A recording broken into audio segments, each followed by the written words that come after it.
This Fox News alert, questions continuing to swirl around President Trump's firing of FBI Director James Comey, particularly the timing of it. Earlier today, acting FBI Director Andrew McCabe refusing to confirm President Trump's claim that Comey told him he was not under investigation.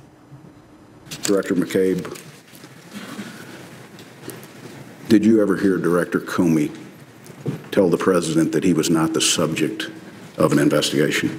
Can't comment on any conversations the director may have had with the president. I'm joined right now by Senator Rand Paul of Kentucky. He sits on the Senate Foreign Relations Committee. Good to see you, Senator. Thanks so much for weighing in this afternoon. Thanks for having me. What do you make of that? He would not commit. We know what the president wrote to the letter to Jim Comey saying, despite you telling me on 3 separate occasions that I was not under investigation, Andrew McCabe would not buy it. He would not agree to it. You know, I think we put our intelligence people, the FBI, all these people in impossible situations. We try to ask them to talk about things they shouldn't be talking about. And in some ways, that's what kind of got Comey on the bad list of both Democrats and Republicans. We trot him out at press conferences, probably to his own, from his own volition.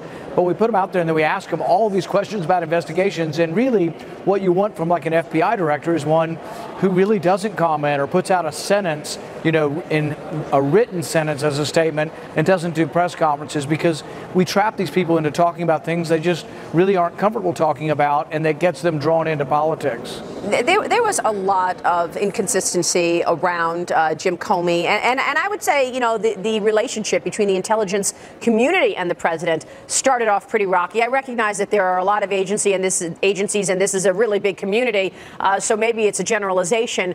But, the leaks and, the commentary from former head, like the head of the CIA, who was sort of very adamant against Donald Trump.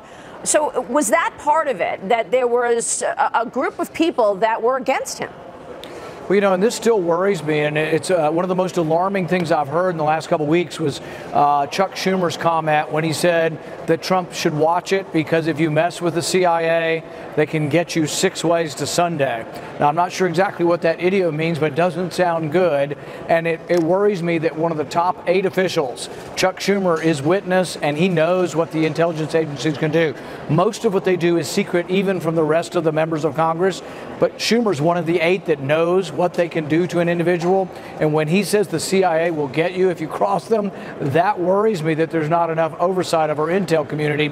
And then when we find out that the conversation, where they listened to Flynn's conversation, which I think should be illegal if it wasn't, it's absolutely illegal to leak that. And someone in the intelligence community did that because they didn't like the president.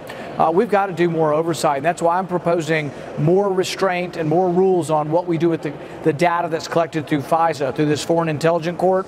I don't think you should be able to search that data bank for an American without asking a judge through a normal court for a warrant. And of course, we know that in the final weeks of the President Obama's term, he changed all the rules and allowed the agencies to share raw data, which was not the case for the 8 years that he was in place, and even before that, prompting so many people to question. And then everybody made fun, the mainstream media made fun of the president when he said he was surveilled, when in fact he actually was, which of course you've been talking about. You're wondering if you were surveilled. Right. Without question, General Flynn was, and people call it incidental to try to say it wasn't a big deal. It certainly wasn't incidental to General Flynn and his career that they listened to a private conversation. I'm concerned also not only for other members of Congress like myself, but for Americans in general. But I've gotten 2 reporters that came up who says they have multiple sources. Some of this has been published already, saying that the Obama administration was looking at my private information, and there are rumors of other people who ran for president as well.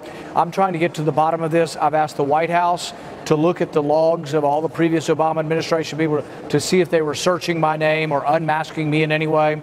I know of one other senator who's already confided to me that he was surveilled by the Obama administration, including his phone calls. And so when this all comes out, if there are political figures from the opposition party, it's a story bigger than any of the allegations with regard to Russian collusion. It's about your own government spying on the opposition party. That would be enormous if it's true. Well, incredible. I mean, you were running for president. Do you think that the Obama administration was just surveilling whoever was running for president because they wanted Hillary Clinton to win? I mean, this is extraordinary. I don't know the truth. We've asked the intel committees House and Senate, and I've also asked the White House, because there is this whole discussion of Susan Rice unmasking people. There was no reason for her to unmask people. Hers is not a position of investigation.